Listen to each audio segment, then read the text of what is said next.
situation or face a possible uncontrolled explosion. So Oxyvinyls was on scene providing information to Norfolk Southern's contractor, who was in the room when advice was given to the governor of Ohio, to the incident commander. They were not given full information because no one was told Oxyvinyl was on scene.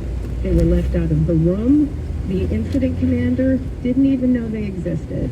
Neither did the governor. So they were provided incomplete information to make a decision.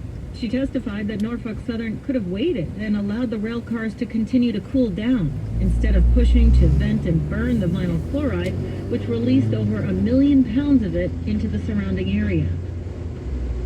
When the evacuation order was lifted a couple of days after the vent and burn, residents returned to find ash and soot around their homes and yards, on their cars, and on playground equipment, and many showed up at their doctor's offices.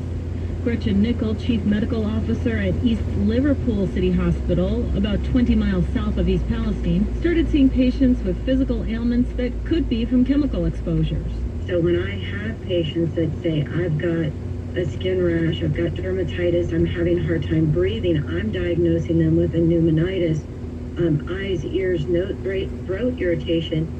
This is her speaking at a workshop held by the National Academies of Sciences in late 2023. She says she wasn't sure what to tell patients. And knowing that we had VOCs and vinyl chloride, what, if any, kind of testing should we be doing? Many health providers were asking that same question, whether they should do urine and blood testing for residents exposed to chemicals in the derailment. The Pennsylvania Department of Health offered a webinar for medical providers a few weeks after the vent and burn. Mike Lynch, medical director for the Pittsburgh Poison Center, told area doctors that tests checking for chemicals in patients' blood were not reliable, not clinically useful, and not recommended.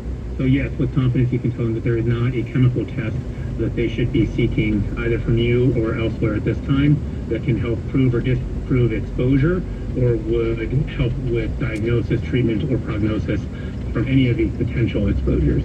The Centers for Disease Control agreed with this advice for local healthcare providers. Treat the patient's symptoms, don't pursue testing for chemical exposures. The CDC's Agency for Toxic Substances and Disease Registry did do an assessment of chemical exposures. That's called an ACE survey of residents' symptoms after the incident. While they walked around the community knocking on doors, their own agents got sick and had to leave the area.